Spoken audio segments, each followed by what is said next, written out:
বাসার জন্য কিছু প্রয়োজনীয় জিনিস কিনতে সেই দিন চলে গেছিলাম রানীবাজার। নিজের বাসার জন্য নতুন কিছু কিনতে কার না ভালো লাগে। আসলে এরকম বাসার জন্য কোনো কিছু কেনার সুযোগ পেলেই আমি কিন্তু নিজে থেকেই দৌড় মেরে চলে যাই। আসসালামু আলাইকুম, সবাই কেমন আছেন? আশা করি সবাই অনেক ভালো আছেন। আসলে এটা কিছুদিন আগের ভিডিও, মানে আমার রুমের জন্য একটা মিরর কেনার জন্য আমি চলে গিয়েছিলাম রানীবাজারে। তো সেইখানে আমি প্রত্যেকটা দোকানে ভিজিট করে করে দেখি যে কোন দোকানে কেমন জিনিস আছে। তবে এই দোকানটার নাম আমার মনে পড়ছে না। রানীবাজারে গেলে এই দোকানটা আপনারা পেয়ে যাবেন। আমি কিন্তু অনেকগুলোই দোকান ঘুরেছিলাম, তার মধ্যে সবচেয়ে বেস্ট ছিল এই দোকান। এখানে কিন্তু বিভিন্ন দামের জিনিস ছিল, মানে আপনারা যেমন প্রাইজের নিতে চান সব রকমই জিনিস এইখানে ছিল। তবে আমার কাছে মনে হয়েছে এখানকার দোকানের জিনিসগুলো যেমন সুন্দর ছিল, দামগুলো একটু বেশি ছিল। এই বেসিনগুলো কিন্তু অনেক সুন্দর ছিল, সাথে এই ম্যাচিং করা মিরর গুলো আমার খুবই ভালো লেগেছে। আপনারা যারা নতুন বাসা তৈরি করছেন এইরকম সুন্দর বেসিন মিরর দিয়ে বাসাটাকে সাজাতে পারেন। তবে আমার তো মনে হয় প্রত্যেকেই আমরা বেস্ট জিনিস দিয়ে আমাদের বাসা সাজাতে পছন্দ করব। যদিও এই জিনিসগুলো একটু বেশি প্রাইস ছিল,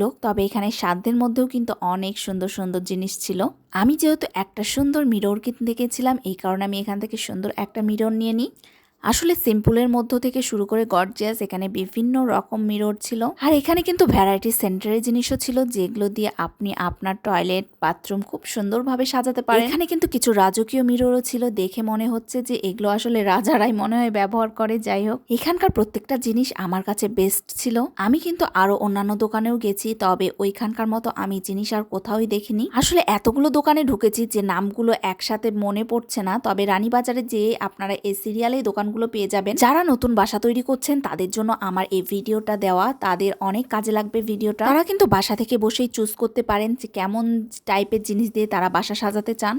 এগুলো যখন আপনারা দেখবেন খুব সহজেই কিন্তু বুঝতে পারবেন কেমন জিনিস দিলে আপনাদের বাসাটা সুন্দরভাবে সাজানো যাবে। তখন কিন্তু কিনতে যেয়েও আপনারা খুব সহজে কিনে ফেলতে পারবেন। তো যাই হোক, কেমন লাগলো ভিডিওটা অবশ্যই কমেন্টে জানাবেন। ভিডিওটা ভালো লাগলে অবশ্যই লাইক দিবেন, শেয়ার করে দিবেন, আর অবশ্যই রাফিয়া নূরের পাশে থাকবেন, রাফিয়া নূরকে ফলো দিবেন। কিন্তু আরো সুন্দর সুন্দর ভিডিও আপনাদের সাথে শেয়ার করব। তবে আমি লাস্টে এই দোকানটায় গিয়েছিলাম যেখানে যে আমার খুবই ভালো লেগেছে, কারণ এখানকার প্রাইসগুলো অনেক রিজনেবল ছিল। এখান থেকে আমি রান্নাঘরের সিঙ্ক কিনে নিই, যেটা অনেক কম দামে আমি কিনতে পেরেছিলাম। আমার অনেক ভালো লেগেছে। আর এইখানকার মিররের ডিজাইনগুলো ছিল হাতে তৈরি করা, মানে হাতে ডিজাইন করেছে ওনারা। তো যাই হোক, অনেক কথাই বলে ফেললাম আর অনেক প্রয়োজনীয় জিনিস দেখালাম, আমাদের বাসার জন্য খুবই প্রয়োজনীয়। তো আজকের ভিডিও এই পর্যন্তই। আল্লাহ হাফেজ।